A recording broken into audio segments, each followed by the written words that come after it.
The MHFA Step Up income limits for 2024 are released now, and we're going to talk about those and how you calculate if your incomes are matching that. Any of these programs through the Minnesota Housing Finance Agency are needs-based, so they have maximum income levels. The Step-Up program is quite different from the Startup program, where the Startup program has much lower limits. And by the way, I've got a video on startup income limits, and that's linked in the description below. Step-Up is very different, and the way that they count that income is very different as well. So we'll talk about that here as well. The Step-Up program primarily is for buyers who have owned and occupied real estate within the last 3 years. If you haven't, then we will try to qualify you under the Startup program, which has some beneficial features, including a little bit lower interest rate and a variety of down payment assistance programs. Step Up does have down payment assistance, but it's different than what the Startup program has. You can be a first-time home buyer and take the Step Up program, and the primary reason for that is if you didn't qualify for the Startup program because your income exceeded those guidelines. Step Up again has much higher income limits. So let's look at those. They're easier to understand than on Startup because for the Twin Cities area and the Rochester area, the maximum income limits are the same, and that's $185,700, and that is regardless of the household size. All other counties in Minnesota are $167,100. So already those are very good income limits, and that a lot of people will qualify. But if your income is higher than that, you may still qualify for this program.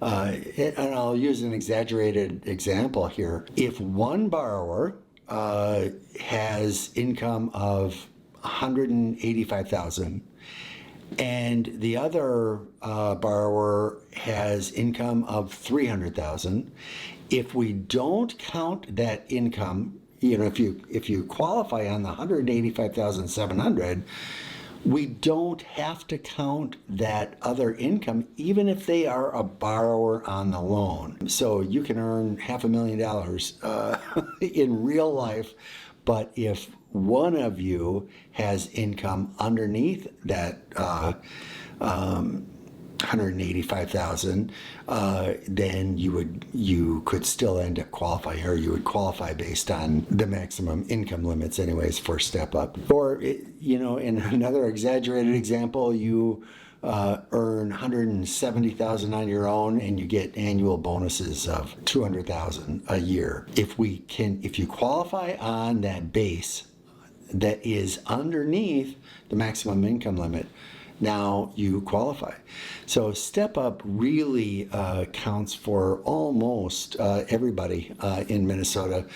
And the down payment assistance that you can get is called the monthly payment loan, which will go up to $17,000, which is actually quite a bit. And the reason why you do that, of course, is if you're lacking money for a down payment, and you can put in as little as $1,000 of your own money. The rest can be made up of down payment assistance, seller paid closing costs if necessary, gift if necessary, but $1,000 from you, and you would qualify for these programs that can really benefit you. I've also seen buyers who have a down payment use this program, and they use it to put very little down on the house, but if they've got the money in checking and savings, they might choose to pay off debts in order to qualify. Or they are buying a house that needs a garage. and that's going to, they would have to take out a home improvement loan. Well, instead of doing that, they're taking out a step-up loan along with the monthly payment loan, and now they don't have to worry about the home improvement loan afterwards. So there are a lot of reasons why you might end up wanting the step-up loan, but primarily if you qualify for the startup program, you really get more benefits from the startup program. But if you don't, and you don't because of the maximum income limits as a first-time home buyer, you can use Step Up.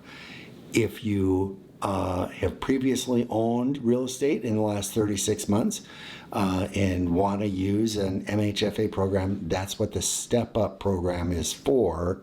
And their maximum income limits are really very liberal and something that most people would end up qualifying for. Again, these income limits are good through probably May or June of 2025. If you're watching this video after then, feel free to reach out to me and I'll give you an update as to what the income limits are, but that's what they're going to be for the balance of 2024 and the first half of 2025. I'm Peter Lindquist with the Lindquist team. If you like this video, it would mean the world to me if you would like it. That's that little thumbs up down there. And subscribe. We do a lot of videos when it comes to down payment assistance programs in particular. And if you've got any questions or comments, just leave them in the comments below. I'd be glad to reach out to you. Okay. Thanks for taking the time to be with me today, and I hope you have a great day.